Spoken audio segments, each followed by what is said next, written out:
And their argument with a lot of them, and you'll hear this, is that, well, you can't patch that environment. And there's a lot of truth to that statement. There is. You're right. Yes. You can't patch on a regular basis. Everything, correct. But there are things that you can do. There are patches that you can apply. There are strategies that you can deploy to help improve that vulnerability situation. There's also other defensible architecture moves that you can make in order to secure and protect that environment. I guess what I would say is a CISO, and I don't want this to sound too negative, but CISOs, the IT professionals, are very smart people, right? And sometimes they like to think they're the smartest person in the room.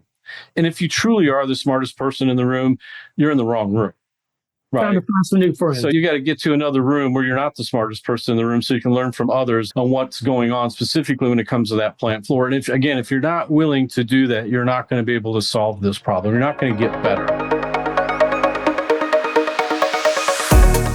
Hey, I'm Dino Busalachi, the Chief Technology Officer and OT guy at Velta Technology. Hi, I'm Jim, the COO and IT guy. And I'm Craig Duckworth, President and CEO. You're listening to the Industrial Cybersecurity Insider Show. In each episode, we bring you the inside scoop on the world of industrial cybersecurity. We talk about everything you don't know that you should know. So plug in and power up. The show's about to get started. Hi, my name is Dino Busalachi, and I'm the Chief Technology Officer for Velta Technology. And I'm Craig Duckworth, the co-founder with Dino and the president and CEO of Velta Technology. So what are we going to talk about today, Dino? Well, today on this episode of Cybersecurity Insiders, we're going to talk about the great resignation of the CISOs. We've seen plenty of those in the last couple months, over the last year. That's a great topic. It's been going on for a while. I mean, I can remember 10, 20 years ago talking about the CISO and their tenure and how long they actually stick around in some of these companies. And I think the average is maybe 2 years.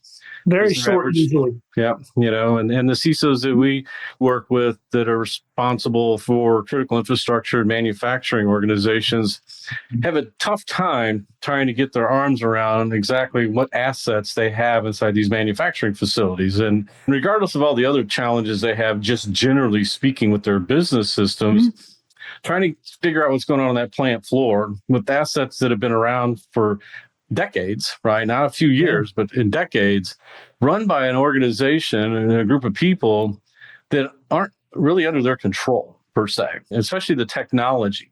Not only organizationally are they not there, but the technology is not within their purview. And I would argue probably in most business environments, even though marketing and administrative groups, accounting, et cetera, those technologies that they use are still the responsibility of IT and the CISO to secure and manage that environment. But when it comes to the plant floor, not so much. Well, if we take one step back of that and you look at it in general, if you look at just the general things, the workload, the stress, just you and I from just managing the business, the stress is pretty high intense. But if I were CISO, let's pick a company that makes bleach that I use to wash my clothes with that had a $500 million incident last year. Again, I can imagine the stress load of that on top of the number of hours that they're putting in every week, the responsibility of 15, 20, 100 different locations around the globe.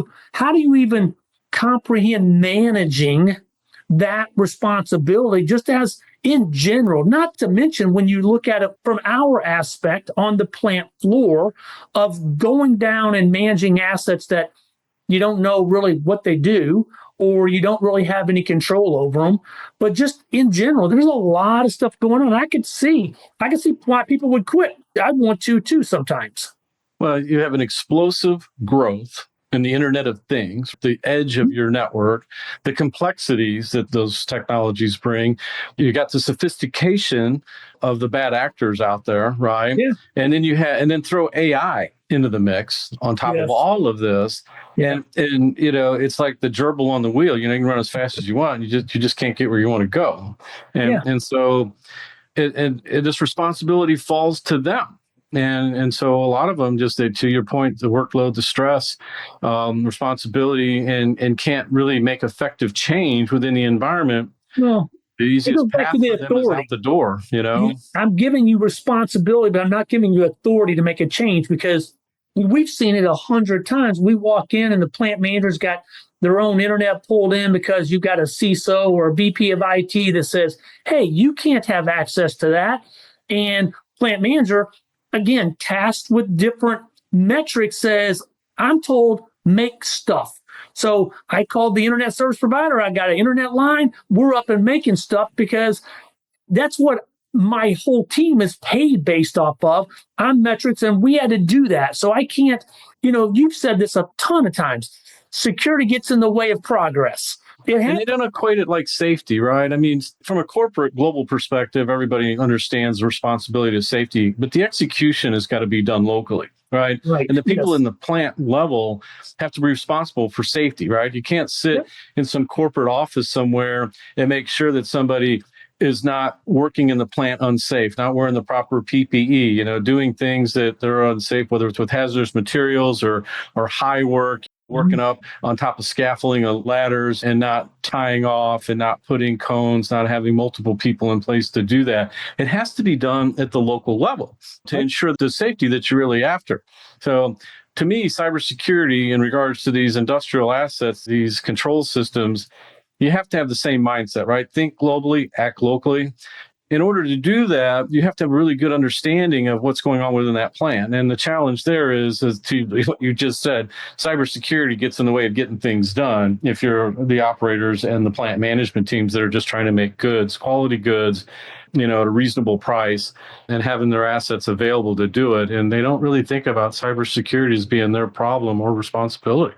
And so as a CISO, the CISOs that we engage with, and we do this a lot for our listeners. Oh, absolutely. Once they recognize, or they maybe even kind of know what the problem is, they're just looking away to shield themselves from what they can manage versus the things that they can't. And the things that they can't fall to somebody else. And the question then is, well, then who does that fall to? And the senior leadership, what are they trying to do to solve that problem in my purview? And we had a CIO that we were working with, and the question became, are you exercising the same amount of due diligence to secure and protect your industrial control system environment as you do the enterprise? And the response from that CIO was, well, do you know how much that's going to cost? And the answer is, yeah, I got a pretty good idea.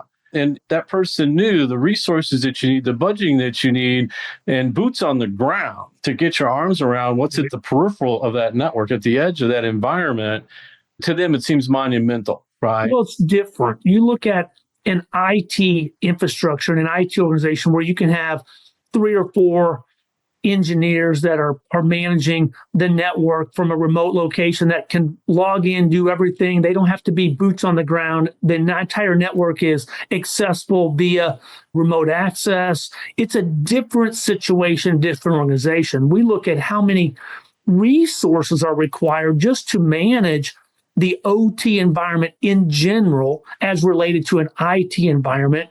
And then you take an organization, let's say it's got 10 facilities or 15 facilities, whatever, not real large. And then you have a CISO with 1 staff member or 2 people on their staff that's responsible to try and manage all of that. It's no wonder that you can't get to everything. You can't do it all. It's just not feasible. Well, and then you interject third parties, the ecosystem of OT suppliers in this space that are working almost independently with the client per se on the machines that they're providing to their customer and not really thinking about cybersecurity measures that they can implement into the machines that they're deploying. They do it with safety. They were forced to do that with safety. Again, back to that conversation. Why can't they do the same thing with cybersecurity around the digital outcomes that are produced from these physical connected systems? I think that's coming, though, Dino. If you look at the evolution of safety in the industrial environment, today we have OSHA that does a great job of managing, and that they've got guidelines and you've got reporting requirements. You have all this stuff. The cyber physical connected world is still kind of in the wild, wild west. This is still very new. It is, even to the extent that when you talk about regulations, OSHA you bring up, and any other regulations that organizations, depending on their vertical or are supposed to be following. But when it comes to cybersecurity, there's no teeth in it. And for obvious reasons, you can listen to the debate that it stifles innovation and people will look for ways skirted. And if you're in certain municipalities, for example, critical infrastructure with water, wastewater, maybe even power, again, back to the resources. They don't have the staff, they don't have the resources. And then you have these new technologies that are coming in that are built and geared for that, which aren't necessarily something that IT really understands how to manage that within that industrial environment without being disruptive. Because we've witnessed the tools that IT does use from a cybersecurity perspective, putting into the control system, whether it's EDR that they're putting on the HMIs or whether it's networking tools they're putting in there or scanning the network, they're very disruptive, right? Again, unplanned, unscheduled downtime due to the influence of IT technologies being disruptive to that control system environment. So then you have OT looking for ways to evade that, right? To not have that impact. And so whether they disconnect, put in their own network connections for remote access, don't work with IT when they're wanting to build and buy a $25 million piece of equipment that's coming into this plant to determine the technologies that are going in there, the cybersecurity technologies that should be deployed around that environment, they're not working together, from either side. And so can they get there? Sure. But it's going to take an orchestrated effort from both of them. We all hear about converged IT and OT. Sounds great. Yeah. In practice, not always that well. Right? Yeah, true. It's like, I'm going to use an analogy. I took my son to a NASCAR race this weekend, and we got infield tickets. So we were walking through the garage. We actually got onto the track. And while we were out there, he made a comment and he goes, when I came home, Dad, I actually brought my car to the track and I raced it. And I had no idea. I just had that deer in the headlight look when he said that, right? I pay for the car's in my name. I pay for the insurance. And he's out here running that car he's racing this car. And that doesn't tell Mom and Dad what he's doing. That's the plant floor. Yeah, it's easier to beg forgiveness than ask permission when you know the answer is going to be. I felt like the CISO at that particular point in time when he made that comment. So again, they have a charter and they have this asset that's in their control to do what they need to do with it. Right. And sometimes they take it to places that they're not supposed to, at least that I wasn't aware. So that being said, when you think about these machines that the clients buy from all over the world, right? These machine centers come from all over the world that are landing in these plants and they're connected. External connections, they're connected within the enterprise. Even within the enterprise, when they're connected, nobody's really sure what the activity and transactions are going on between some third party that's sitting in Europe that's connecting to my laser cutter that I have in my plant. Because the plant people are calling up and saying, hey, this thing's not working right. I need help. And they gain remote access in there. And once they land into that plant, they have free reign. So it's a challenge, right? And if you're a CISO with a few people on staff that don't even have the background and skill they don't with these tools, with these control system environments, their architecture and how those things are built, the level of whether there's Unix machines out there with soft PLCs, whether there's web servers out there, whether there's cellular modems in that machine center, VPN concentrators, whatever they want to put into that machine center is usually unbeknownst to the IT organization. Well, yeah, when you look at a CISO, and most of them are master level or higher, trained in theory and concepts and IT frameworks and stuff like that. They're not trained and skilled in OT assets and the differences of the two. And we know this firsthand. The tool sets that work on the IT side are disruptive and not conducive to the OT environment. So now it'd be like me going out tomorrow and saying, you know what? I'm going to be a surgeon. I'm going to take a couple online courses. My hand is pretty steady. I'm going to be a surgeon for whatever. It's different. I know that's an extreme analogy, but you don't understand. And the plant managers can't be the CISO, and the CISO can't be the plant manager. Yeah. Again, can we get together to determine what is a path forward? What can we do to get better? We've said this multiple times in other podcasts about just the pure numbers of 60% of the market right now from a manufacturing perspective really have not done anything. They may be aware of these tools. They might even know what OT means. I mean, I'll talk to IT people in the normal course of a discussion and start using terms like PLC and HMI and MCCs, and they're like, what is that? And these are networking professionals, security professionals that work for these organizations and have for multiple years. This stuff is connected to their network, and they don't know what those things are. That's a problem. So the question that then becomes is like, well, do you know what an HMI is? If you don't, then you need to learn about what they are. It means you have to get out of your corporate office or your data center or wherever it is you're sitting in your SOC, and you need to go spend some time in these manufacturing facilities.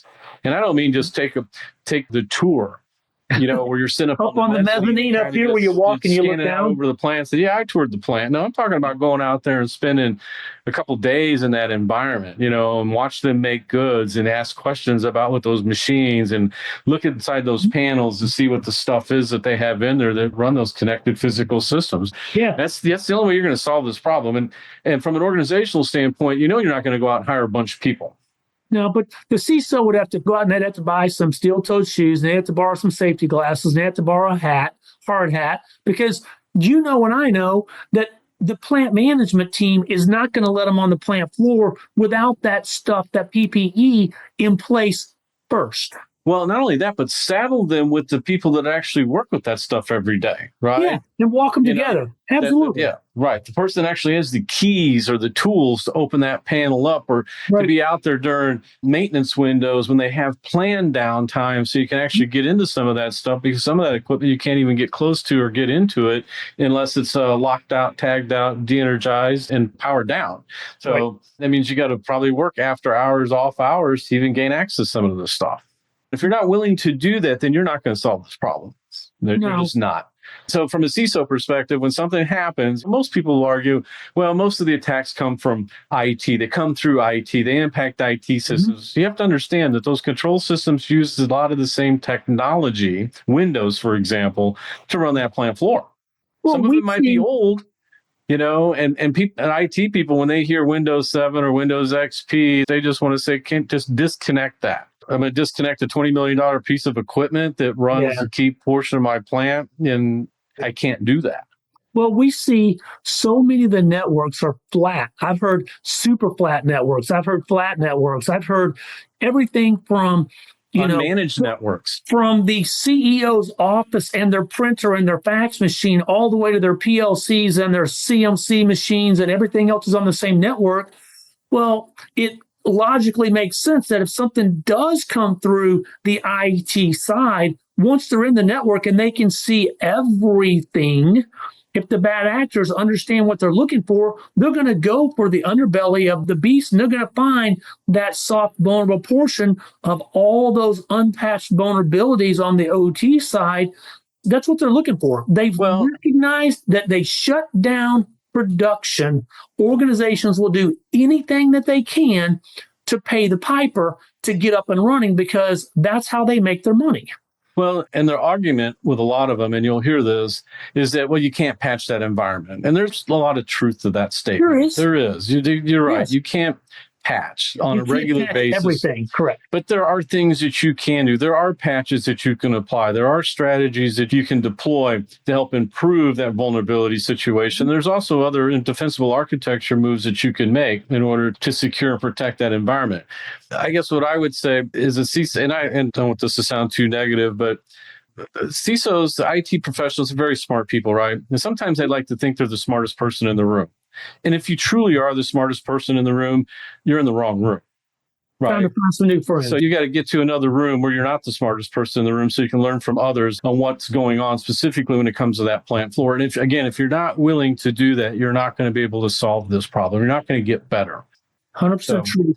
On the flip side of this, CISO, if your intent is to spend 2 years on the job and then get to the next gig, then that's the trend we've been seeing, right? I mean, I've been watching this for almost 2 decades now. It hasn't changed. It's still the great resignation in that particular arena because the challenge has become too great. You can't influence what's going on. You get hit. You're the scapegoat.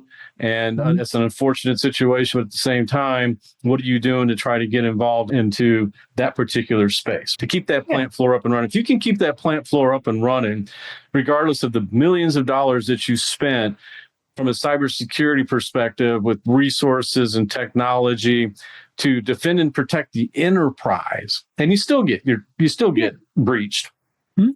But if it rains down onto the plant floor, now you're talking about real money. To your point, the bleach manufacturer, several $100 million, a bakery company, millions, tens of millions of dollars, right? Breweries, same thing, right? We can go down Casinos, the all of them. Continental, the pipeline group, Colonial Pipeline Group.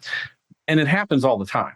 The one thing that they all have in common, and everybody will say this, is one, they all have a firewall. They all have what they would consider separated networks or segregation, or these are smart individuals. You can't tell me that the bleach company doesn't have the resources and the staff to hire some very, very intelligent, smart people. But again, they have to defend every single minute of every single day. The bad actors got to get lucky one time with a social engineering or phishing event or some other way. And once they're in the network, they're just going to sit there. They're going to live off the land. They're going to explore. They're going to look around. And when the timing is right on Friday evening about 6:30, right before a holiday weekend, when everybody's at the lake or at Christmas, they're going to start moving around and doing what they do best. And everyone's going to show back up on Tuesday morning at 8 o'clock and everything's going to be down. Yeah. No one's going to be the wiser. I think a lot of them kind of fall on the knife because they'll go out and hire a consulting company, and we know who they are, right? These big consulting companies that come in and do these partial assessments and recognize that you don't have a lot of the technologies and resources in place, and you'll spend a lot of money for them to tell you what you should do, not how to do it, not how to get it done. Where you're going to find the people to do this, whether there's companies like ours that you need to bring to the table, or working with your OEMs, or bringing these plant managers in and determining, how do I really get somebody on site that's going to be my new safety expert, but they're really going to be a digital safety expert from a cybersecurity perspective. They're not driving that narrative. They're just going to tell you where you should be, what you should be doing, but they're not going to tell you how to get it done. What I guess the word I would use is you got to find the practitioners. Yeah. You got to find the people that actually build the machine, who actually put in that industrial control system architecture and design that for that machine center. You have to work with them. Yeah. And if you're not having conversations with them, then you're in the wrong room. Well, again, those organizations are providing very good guidance, governance, policies, and procedures. But again, with a big invoice that says, here you go, and versus someone that would come in and still help them develop those things, but provide that roadmap, those boots on the ground, that practitioner mindset of, here, now that we have that, let's begin prioritizing and going through and remediating and doing these things. Almost an extension of their own internal team. You can't put your head in the sand and just ignore it or check a box. You can't do that. No, it doesn't work anymore. You got to work with real data. You got to have real information, real-time information. I guess the term I would use is, how do you get word on the street? Word on the street being your plant floor. What's going on down there every single day. It's like the beat cop that's working the beat, that knows the neighborhood, knows the good actors, knows the bad actors, knows where the problem spaces are. You need that level of knowledge about your plant in order to solve this problem. Right. Yeah. I agree 100%. So with that, I think we'll call it a wrap. So for those of you that are out there that are CISOs and you're trying to make a difference in your industrial environment, you got to get out of your office and you got to spend some time on the plant floor. Yeah, partner. You got to find an ally down on the plant floor. This is a joint effort. This is not one side fixes it all. This is both organizational leaders coming together, whether that's on the plant floor, which we would recommend. Get out of your comfort zone. Go find the plant manager, the controls manager, the controls engineer. Get a tour, an in-depth, like Dino said, walk around, look in the panels, see what's there, and then ask the tough questions. How, as an organization, do we work together to begin solving some of these problems? That's the only way you're going to be successful. Yep. Perfect. Thanks, Dino. Yep. Great conversation. Yep. See you next time. Thanks for tuning in to the Industrial Cybersecurity Insider Podcast. To stay up to date with our latest episodes, be sure to click the follow or subscribe button now. And if you found this podcast helpful or have a topic you'd like us to cover, please leave us a review or let us know. If you're interested in learning more about Velta technology and how you can get safer sooner, visit veltatech.com. That's BELTA tech.com. Thanks again for listening. See you next time.